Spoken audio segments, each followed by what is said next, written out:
Hello, अस्सलाम वालेकुम। बुज़ुर्गों, नौजवानों, तमाम यहाँ बैठे हुए साथियों, और सबसे पहले तो मैं शुक्रगुजार हूँ हमारे प्रदेश के नेता सलीम अंसारी साहब, नैयर कदीर साहब, यहाँ के ज़िला अध्यक्ष हैं। साथियों, मैं आपके गांव, आपके ज़िले में मैं पहली बार आया हूँ। हला जिम्मेदारी तो हमको बहुत बड़ी दी गई है। वक्त निकाल कर छोटी छोटी जगहों पे हम भी पहुँच जाते हैं।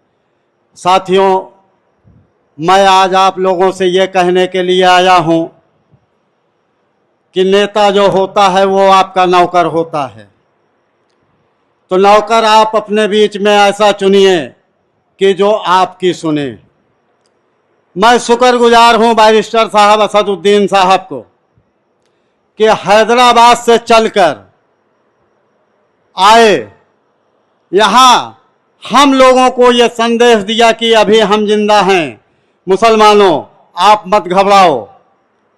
तमाम मेरे दलित के लोग, मेरी आवाज़ जहाँ तक पहुँची है, मेरे हिंदू भाइयों से मेरी ये गुजारिश है कि आप लोग अपने दिमाग से ये निकाल दें कि किसी एक समुदाय की पार्टी है या किसी, ये क्या कहते हैं, किसी धार्मिक पार्टी है।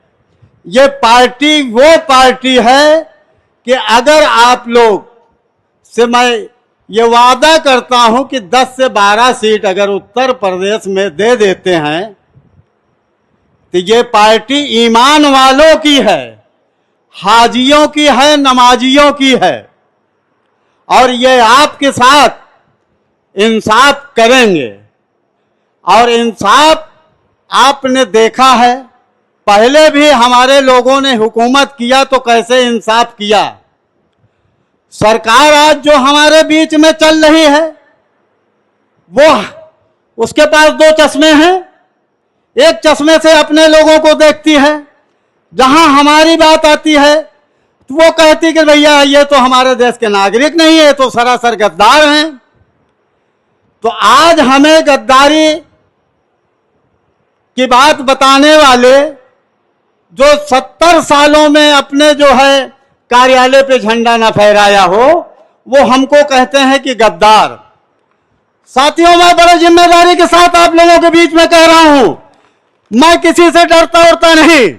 मैं चैलेंज करता हूं कि आप जाके इंडिया गेट पे देख लीजिए, 61,365 मुसलमान आजादी की लड़ाई में पेड़ों पे लटका के अंग्रेजों ने फांसी दिया। साबूत के साथ है। आफ्ताब भाई सबका नंबर लेके व्हाट्सएप पे भेज दीजिए।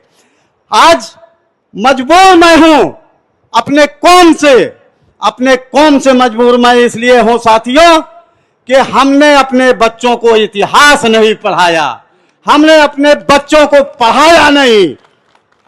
नजदीक आपके जिले से प्रयागराज है जिसका नाम इलाहाबाद हुआ करता था।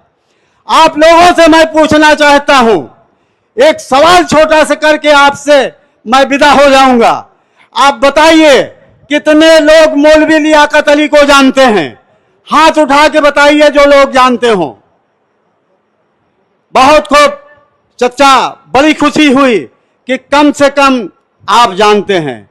यही तो हमारी कमियां हैं मेरे दोस्तों, कि जो गांधी जी के साथ चला, जो आजादी हमको दिलाया, हमने अपने बच्चों को, उन लोगों को बताया नहीं, इतिहास नहीं पढ़ाया।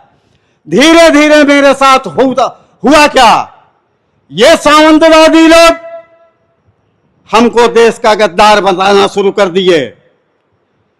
मैं बड़े बेदारी के साथ कहता हूं, किसी भी देश से अगर जंग होती है, मुसलमान आगे हिस्सा लेने के लिए तैयार है, हम पीछे नहीं होंगे। या सामंतवादी लोग तमाम क्रांतिकारियों की जासूसी करके फांसी दिलवाए, जिनका कोई आजादी के लड़ाइयों में उनकी भागीदारी नहीं है, और आज वो हमको पाठ पढ़ाते हैं कि नहीं, मुसलमान गद्दार है। तो साथियों, आप लोगों से मैं यही कहना चाहूंगा, हम गद्दार नहीं हैं।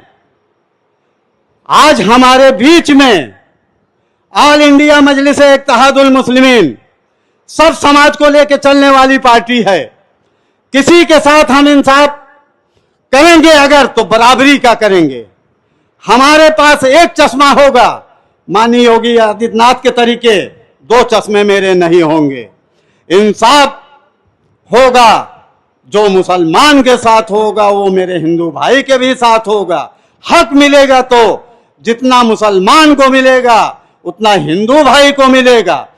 देश के नागरिक दोनों हैं और देश में सबका जीने का अधिकार है। मेरे दोस्तों, आप लोगों से हमारी अपील है, चौक चौराहे पे अपनी वोटों की बात ना करें। आज समाजवादी की बात जो करने वाले लोग हैं, हम आप लोगों से यही कह के विदा लेते हैं। जो समाजवादी में सांसद और विधायक हैं, आपके बीच में आते हैं तो जरा उनसे भी एक बार पूछ लीजिएगा, भैया नेताजी, हमारे मस्जिदों के मसले आप उठाए, हमारे खानगाहों के मसले आप उठाए। अगर इतना जवाब अगर नेताजी दे देते हैं तो बेशक आप लोग समाजवादी को वोट कर दीजिएगा, अगर कहीं से मदद आपको लगती है। साथियों, इन्हीं बातों के साथ, समय कम है, बहुत लोग हैं, हमको भी जाना है। इन्हीं बातों के साथ मैं अपनी बात को खत्म करता हूं। पार्टी का नारा मेरे है, एक बार नारा आप लोग लगा दीजिए तो बड़ी खुशी होगी। जय भीम, जय मीम।